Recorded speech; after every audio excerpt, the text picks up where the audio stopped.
When discussing the issue of marriage, the issue of government is bound to come up sooner or later. Your marriage won't be official until you've received a marriage license from the courthouse, right? Regardless of whatever religious ceremony you might have undertaken. But why is it that the state is so interested in regulating marriage? And are its intentions as noble as we've been told? Stay tuned to find out.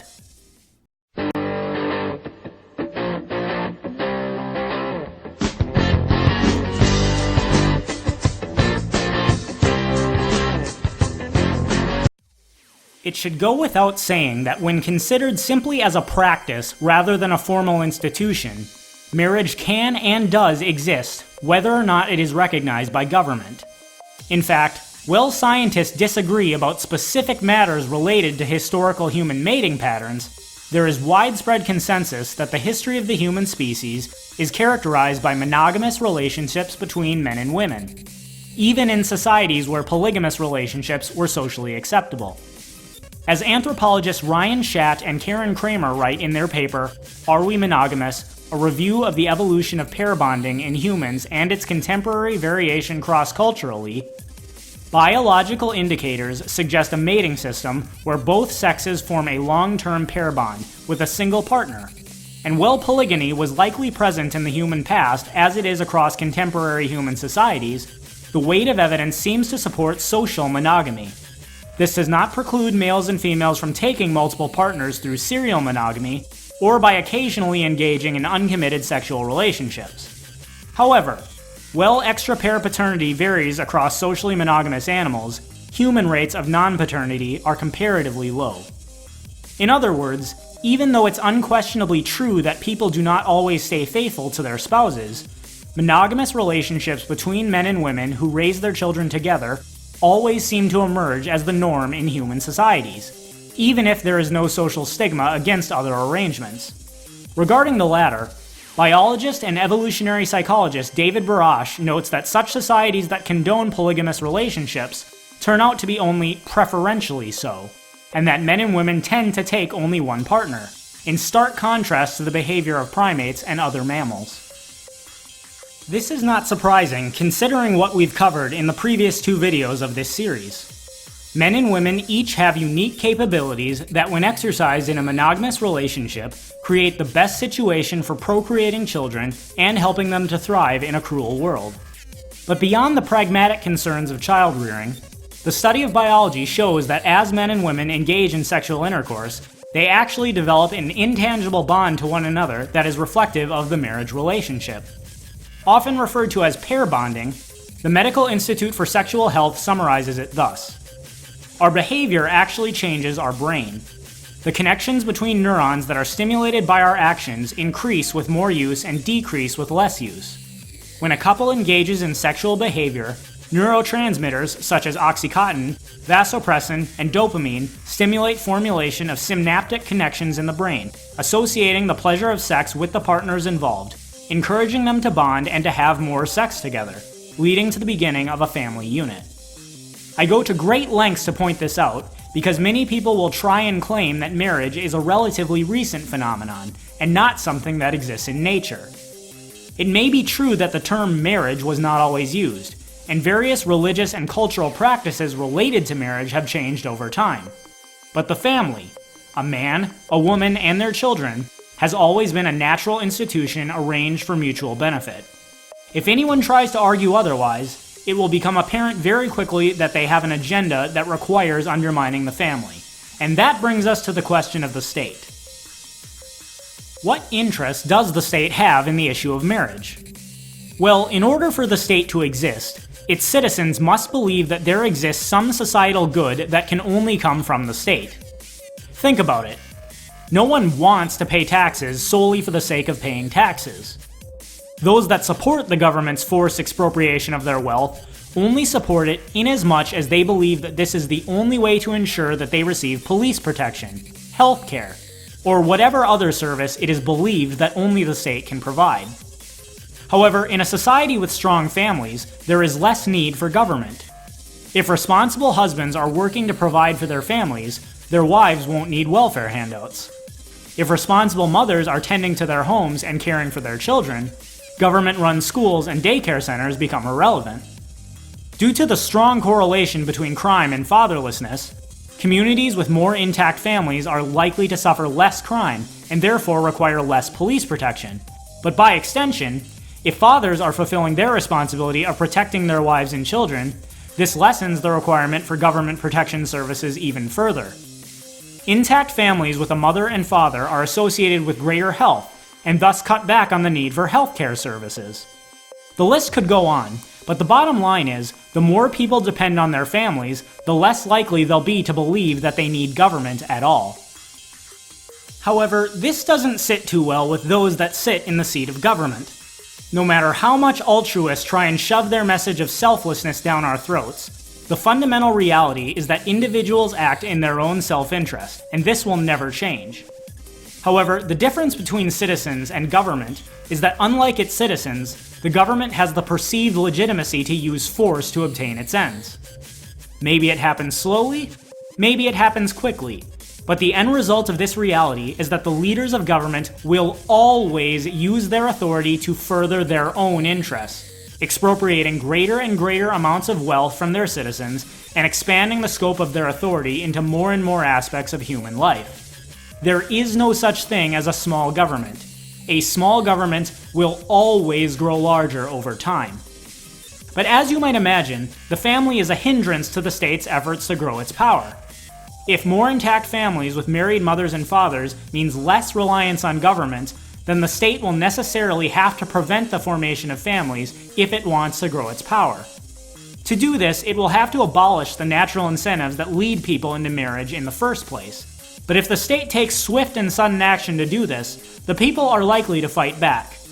A cunning government will therefore break down the family slowly and in several deliberate steps. Step 1. Create a formal government marriage license. Initially, this is sold to the public as being for their own good.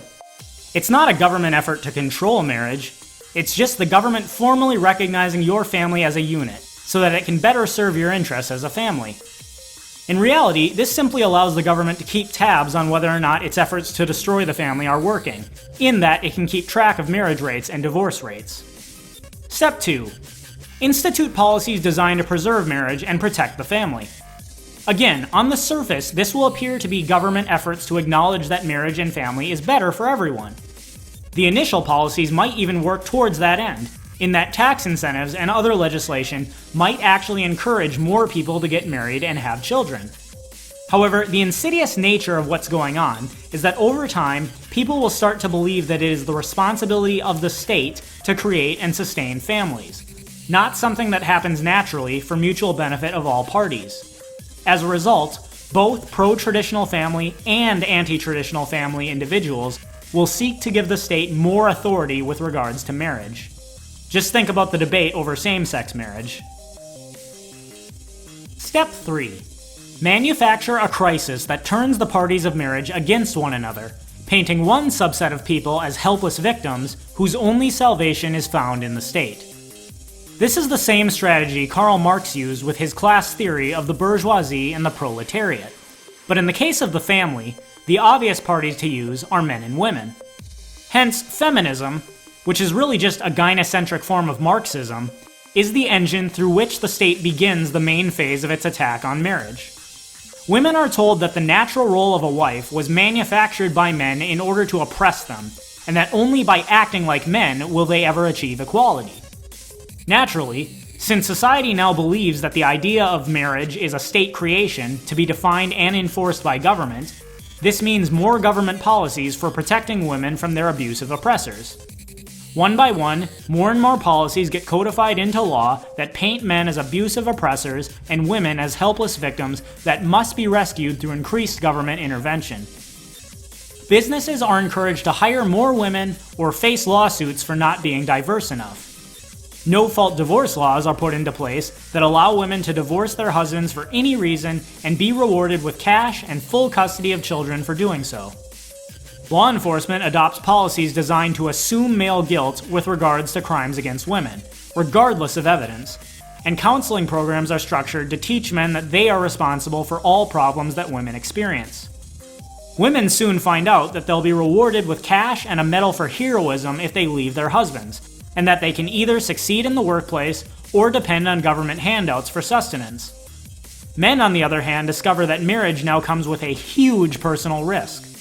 The mere accusation of abuse from their wives without any evidence could be enough to put them behind bars, or at least ruin their prospects for a successful career. Meanwhile, children perhaps take the hardest hit. Without both parents in the home, they are far more likely to suffer developmental problems, but this is no concern of the state. With fathers out of the home and mothers working, children get into government-run schools faster, making them more susceptible to state indoctrination. With all the incentives that once existed to marry and have a family gone, is it any surprise that fewer and fewer people get married and that society becomes increasingly dependent on a large, powerful government? The final step will be for the state to formally put an end to the family altogether, every function it once fulfilled having become a direct function of the government. In fact, this last phase is instrumental in the government takeover of every other aspect of human life that it seeks to control. In his essay, The Origin of the Family, Private Property and the State, Friedrich Engels, the noted partner of Karl Marx, wrote, "What we can now conjecture about the way in which sexual relations will be ordered after the impending overthrow of capitalist production is mainly of a negative character, limited for the most part to what will disappear. But what will there be new? That will be answered when a new generation has grown up, a generation of men who never in their lives have known what it is to buy a woman's surrender with money or any other social instrument of power. A generation of women who have never known what it is to give themselves to a man for any other considerations than real love, or to refuse to give themselves to their lover from fear of the economic consequences. When these people are in the world, they will care precious little what anybody today thinks they ought to do. They will make their own practice and their corresponding public opinion about the practice of each individual, and that will be the end of it." This is a chilling statement in light of the current state of marriage and the family. It's no coincidence that efforts to undermine the family are occurring at a time that socialism is becoming increasingly popular, and that figures on the left and the right are increasingly calling for more government intervention to fix society's ills. In summary, marriage is not a creation of the government. Rather, it is the natural state of affairs prior to the government. No matter what politicians may say on the surface, the state will always have a direct incentive to destroy marriage, and thus no government policy can be depended on to preserve the institution. If marriage is to become what it is meant to be again, this can only be through the total privatization of marriage, which I will discuss in a follow-on video. But what do you guys think? Does the state have a vested interest in destroying marriage? And how do you think government policy affects whether or not men and women get married and start families? Be sure to leave a comment below, and that is my 2 cents. Take it for what it's worth.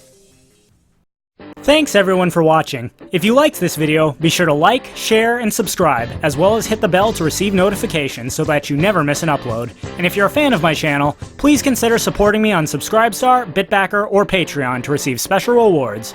All links can be found in the About section of my website, my2centsvideos.com.